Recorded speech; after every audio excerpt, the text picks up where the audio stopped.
ધોરણ 6 વિજ્ઞાન પ્રકરણ 3 રેસાથી કાપડ સુધી ફાઇબર ટુ ફેબ્રિક. પહેલી અને બૂઝો તેમની શાળાની વિજ્ઞાન ક્વિઝ સ્પર્ધામાં પ્રથમ ઇનામ જીત્યા. તેઓ ખૂબ જ ખુશ થયા તથા ઇનામની રકમમાંથી તેમણે તેમના માતા-પિતા માટે કપડાં ખરીદવાનું વિચાર્યું. જ્યારે તેમણે કપડાના મટીરીયલમાં ખૂબ જ વિવિધતા જોઈ ત્યારે તેઓ ગૂંચવાઈ ગયા. દુકાનદારે સમજાવ્યું કે કેટલાક કપડાં કે તેનું કાપડ સુતરાઉ હતું તો કેટલુંક સિન્થેટિક સંશ્લેષિત હતું. તેની પાસે ઊનના મફલર અને સ્વેટર પણ હતા. ત્યાં ઘણી રેશમી સાડીઓ પણ હતી. પહેલી અને બૂઝો ખૂબ જ રોમાંચિત હતા. તેઓએ વિવિધ કાપડને સ્પર્શીને અનુભવ્યું. અંતે તેમને ઊનનું મફલર તથા સુતરાઉ સાડી ખરીદી. કપડાની દુકાનની તેમની મુલાકાત બાદ પહેલી અને બૂઝોએ પોતાની આસપાસ રહેલા વિવિધ પ્રકારના કાપડની નોંધ લેવાનું શરૂ કર્યું. તેમણે જાણ્યું કે ચાદર, ઓછાળ, ધાબળા, પડદા, ટેબલ ક્લોથ, ટુવાલ અને પોતા જુદા જુદા કાપડના બનેલા હોય છે. તમારી સ્કૂલ બેગ અને બારદાન પણ કોઈ પ્રકારના કાપડમાંથી જ બને છે. આ કાપડને તેમણે સુતરાઉ, ઊન, રેશમી કે સિન્થેટિક સંશ્લેષિત તરીકે ઓળખવા પ્રયાસ કર્યો. શું તમે પણ કોઈ કાપડ ઓળખી શકો છો? કાપડમાં વિવિધતા, વેરાયટી ઇન ફેબ્રિક્સ. પ્રવૃત્તિ 1. નજીકમાં રહેલી દરજીની દુકાનની મુલાકાત લો. સીવ્યા પછી વધેલા કાપડના ટુકડા એકઠા કરો. સ્પર્શ કરીને દરેક ટુકડાના કાપડનો અનુભવ કરો. હવે દરજીની મદદથી કેટલાક ટુકડાને સુતરાઉ, રેશમ, ઊન કે સિન્થેટિક એવું નામ આપો. તમને નવાઈ લાગે છે કે આ અલગ અલગ કાપડ શેમાંથી બન્યું હશે? જ્યારે તમે કોઈ કાપડને જુઓ છો ત્યારે તે સળંગ ટુકડા જેવું દેખાય છે. હવે તેને નજીકથી જુઓ. તમે શું નોંધ્યું? પ્રવૃત્તિ 2. પ્રવૃત્તિ 1માં નામ આપેલા કાપડમાંથી સુતરાઉ કાપડ પસંદ કરો. હવે તેના કોઈ એક છેડેથી કોઈ છૂટો દેખાતા દોરા કે તાંતણાને ખેંચીને બહાર કાઢો. જો કોઈ છૂટો દોરો કે તાંતણો ન દેખાય તો પિન કે સોયની મદદથી હળવેથી ખેંચી કાઢો. આપણે જોઈએ છીએ કે દોરાઓની એકસાથે ગોઠવણ થવાથી કાપડ બને છે. આ દોરા શાના બનેલા હોય છે? રેસા, ફાઇબર. પ્રવૃત્તિ 3. સુતરાઉ કાપડમાંથી એક તાંતણો બહાર કાઢો. આ તાંતણાના ટુકડાને ટેબલ પર મૂકો. હવે તાંતણાના એક છેડાને તમારા અંગૂઠા વડે દબાવો. હવે આકૃતિ 3.4માં દર્શાવ્યા પ્રમાણે તાંતણાના બીજા છેડા સુધી તમારા નખ વડે ઘસો. શું તમે એ જોયું કે આ બીજા છેડે તાંતણો પાતળા તાંતણાઓમાં વહેંચાઈ જાય છે? જ્યારે સોયમાં દોરો પોરવીએ છીએ ત્યારે આપણે કંઈક આવું જ અનુભવ્યું છે. ઘણીવાર દોરાનો છેડો થોડા પાતળા તાંતણામાં વિભાજિત થઈ જાય છે, જેને લીધે દોરાનું સોયના કાણામાંથી પસાર થવું મુશ્કેલ થઈ જાય છે. પાતળા તાંતણા જે આપણને દેખાય છે તે હજુ પણ પાતળા તાંતણાના બનેલા હોય છે, જેને રેસા કહે છે. કાપડ તાંતણામાંથી બને છે અને તાંતણા રેસામાંથી બને છે. આ રેસા ક્યાંથી આવે છે? સૂતર, શણ, રેશમ અને ઊન જેવા કેટલાક રેસા વનસ્પતિ અને પ્રાણીઓમાંથી મેળવવામાં આવે છે. તેને કુદરતી રેસા કહે છે. સૂતર અને શણ એ વનસ્પતિમાંથી મળતા રેસાનું ઉદાહરણ છે. ઊન અને રેશમ એ પ્રાણીઓમાંથી મળતા રેસા છે. ઘેટાં કે બકરાની રૂંવાટીમાંથી ઊન મેળવવામાં આવે છે. તે સસલા, યાક અને ઊંટના વાળમાંથી પણ મેળવાય છે. રેશમના કીડાના કોશેટોમાંથી રેશમના રેસા મેળવવામાં આવે છે. હજારો વર્ષ સુધી કાપડ બનાવવા માટે ફક્ત કુદરતી રેસા જ ઉપલબ્ધ હતા. છેલ્લા 100 વર્ષોથી વનસ્પતિ કે પ્રાણી સ્ત્રોતમાંથી ન મળતા હોય તેવા રાસાયણિક પદાર્થોમાંથી પણ રેસા બનાવવામાં આવ્યા. આવા રેસાને સિન્થેટિક રેસા કહે છે. સિન્થેટિક રેસાના કેટલાક ઉદાહરણ પોલિએસ્ટર, નાયલોન અને એક્રેલિક છે. કેટલાક વાનસ્પતિક રેસાઓ. સમ પ્લાન્ટ ફાઇબર્સ. કપાસ, કોટન. તમે દીવા માટે ક્યારેય વાટ બનાવી છે? આ વાટ બનાવવા માટે તમે શું વાપરો છો? આ કપાસ કે રૂનો ઉપયોગ ગાટલાઓ, રજાઈ તથા ઓશિકામાં ભરવા થાય છે. થોડું રૂ લઈ તેને ખેંચીને તેના છેડા તરફ જુઓ. તમે શું નોંધ્યું? તમને જે દેખાય છે તે નાના પાતળા તાંતણા એ કપાસના રેસા છે. કપાસ કે રૂ ક્યાંથી આવે છે? તેને ખેતરમાં ઉગાડવામાં આવે છે. કપાસના છોડ સામાન્ય રીતે કાળી જમીન અને ઉષ્ણ તાપમાનવાળી જગ્યાએ ઉગાડવામાં આવે છે. આપણા દેશના કેટલાક રાજ્યોના નામ કહી શકશો કે જ્યાં કપાસ ઉગાડાતો હોય? કપાસના છોડના ફળ, જીંડવા લગભગ લીંબુના કદના હોય છે. પરિપક્વ થયા બાદ જીંડડા ફાટે છે અને કપાસના રેસાથી ઢંકાયેલા બીજ દેખાય છે. ચૂંટવા માટે તૈયાર હોય તેવું કપાસનું ખેતર તમે ક્યારેય જોયું છે? તે બરફથી છવાયેલા વિસ્તાર જેવું દેખાય છે. આ જીંડવામાંથી સામાન્ય રીતે રૂ હાથ વડે કાઢવામાં આવે છે. ત્યારબાદ પિંજણ દ્વારા રૂને બીજથી અલગ કરવામાં આવે છે. આ રીતને રૂને પીંજવું કહે છે. પહેલાના જમાનામાં રૂને હાથ વડે પીંજવામાં આવતું હતું. આજકાલ પીંજવા માટે યંત્રો પણ વપરાય છે. શણ, જ્યુટ. શણના છોડના પ્રકાંડમાંથી શણના રેસા મેળવાય છે. તેને ચોમાસામાં ઉગાડવામાં આવે છે. ભારતમાં મુખ્યત્વે પશ્ચિમ બંગાળ, બિહાર અને અસમમાં ઉગાડવામાં આવે છે. જ્યારે છોડનો ફૂલ આવવાનો તબક્કો હોય છે ત્યારે સામાન્ય રીતે તેની લણણી કરવામાં આવે છે. લણણી કરેલા છોડના પ્રકાંડને થોડા દિવસો સુધી પાણીમાં ડુબાડેલા રાખવામાં આવે છે. પ્રકાંડ સડી જાય છે અને રેસાને હાથ વડે છૂટા પાડવામાં આવે છે.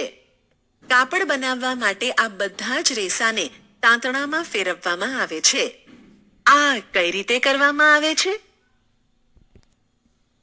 કપાસના તાંતણાનું કાંતણ. Spinning cotton yarn.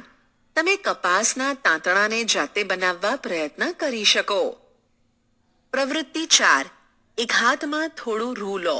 બીજા હાથની ચપટી વડે રૂને પકડી હવે તેને વળ ચડાવતા ચડાવતા હળવેથી બહાર તરફ ખેંચવાની શરૂઆત કરો. શું તમે તાંતણા બનાવી શક્યા? રેસામાંથી તાંતણા બનાવવાની પ્રક્રિયાને કાંતવું કહે છે. આ પ્રક્રિયામાં રૂના જથ્થામાંથી રેસાઓને બહાર ખેંચી અને વળ ચડાવવામાં આવે છે, જેથી રેસાઓ જોડાઈને તાંતણા બને છે. કાંતવા માટે વપરાતું સાદું સાધન હાથ ધરી છે, જેને તકલી પણ કહે છે. હાથથી કાંતવા માટે વપરાતું અન્ય એક સાધન ચરખો છે. આઝાદીની ચળવળના ભાગરૂપે મહાત્મા ગાંધીએ ચરખાનો ઉપયોગ લોકપ્રિય બનાવ્યો હતો. તેમણે લોકોને બ્રિટનની મિલમાં કાંતીને બનેલા આયાતી કાપડ પહેરવાને બદલે હાથ વડે કાંતેલા તાંતણાથી બનેલા કાપડ પહેરવા માટે પ્રોત્સાહિત કર્યા હતા.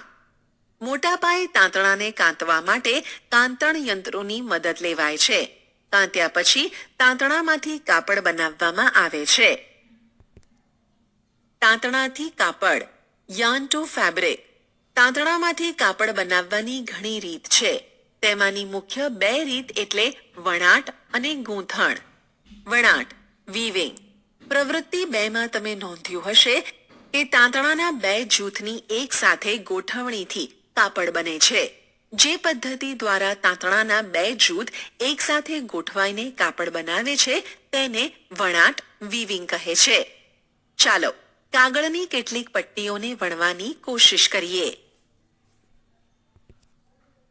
પ્રવૃત્તિ 5. જુદા જુદા રંગની કાગળની 2 શીટ લો. બંનેમાંથી 30 સેન્ટીમીટર લંબાઈ અને તેટલી જ પહોળાઈ ધરાવતો ચોરસ કાપો.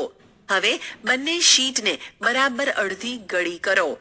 આકૃતિ 3.12 માં દર્શાવ્યા મુજબ એક શીટ પર તથા આકૃતિ 3.12 માં દર્શાવ્યા મુજબ બીજી શીટ પર રેખાઓ દોરો. બંને શીટને તૂટક રેખાઓથી કાપી લો અને પછી ગળી ખોલો. આકૃતિ 3.12C માં દર્શાવ્યા મુજબ કપાયેલી જગ્યાએથી એક પછી એક પટ્ટીને બીજી શીટમાં વણી લો. બધી પટ્ટીઓના વણાટ પછીની ગોઠવણ આકૃતિ 3.12D માં દર્શાવેલ છે. આવી જ રીતે તાંતણાના બે જૂથ વડે કાપડ બનાવવામાં આવે છે. જો કે ચોક્કસપણે આપણી કાગળની પટ્ટીઓ કરતાં તાંતણા ખૂબ જ પાતળા હોય છે. કાપડનું વણાટ સાળ પર કરવામાં આવે છે. સાળ હાથથી ચાલે તેવી અથવા વીજળીથી ચાલતી હોય છે. ગૂંથણ નિટિંગ. તમે ક્યારેય નોંધ્યું છે કે સ્વેટર કઈ રીતે ગૂંથવામાં આવે છે? ગૂંથવામાં એક જ તાંતણાનો ઉપયોગ કાપડ બનાવવા માટે થાય છે. શું તમે ફાટેલા મોજાની જોડમાંથી ક્યારેય તાંતણો ખેંચ્યો છે? શું થાય છે? એક તાંતણો સતત ખેંચાતો જાય છે તથા કાપડ સતત ઉકલતું જાય છે. મોજા અને ઘણા બીજા કપડાં ગૂંથેલા કાપડમાંથી બનાવાય છે. હાથ તથા મશીન વડે પણ ગૂંથણ કરવામાં આવે છે. વણાટ અને ગૂંથણ વિવિધ પ્રકારના કાપડની બનાવટમાં વપરાય છે. આ કાપડનો ઉપયોગ વિવિધ પોશાકો પહેરણોમાં થાય છે. પહેલીને જાણવું છે કે તમે એવા કોઈ કપડાં જોયા છે કે જે નાળિયેરના બહારના આવરણવાળા રેસાના બનેલા હોય? આ રેસાઓ સામાન્ય રીતે શાના માટે વાપરવામાં આવે છે? કાપડના મટીરીયલનો ઇતિહાસ. History of clothing material.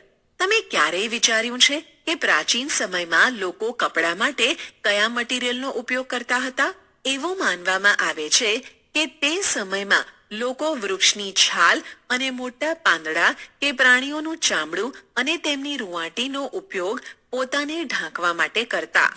કૃષિ સમુદાયમાં સ્થાયી થયા બાદ લોકો કુંબળી, કૂંપળો અને ઘાસનો ઉપયોગ સાદડી અને ટોપલા બનાવવા માટે ગૂંથણ કરતા શીખ્યા હતા. વેલાઓ પ્રાણીઓની રૂંવાટી કે વાળને એકબીજા સાથે વીંટાળીને લાંબા તાંતણા બનાવવામાં આવતા હતા. તેમાંથી કાપડ વણવામાં આવતા હતા. પહેલાના સમયમાં ભારતીયો ગંગા નદીના વિસ્તારમાં ઉગાડવામાં આવતા કપાસમાંથી બનેલું કપડું પહેરતા. શણ પણ એવો છોડ છે જે કુદરતી રેસા આપે છે.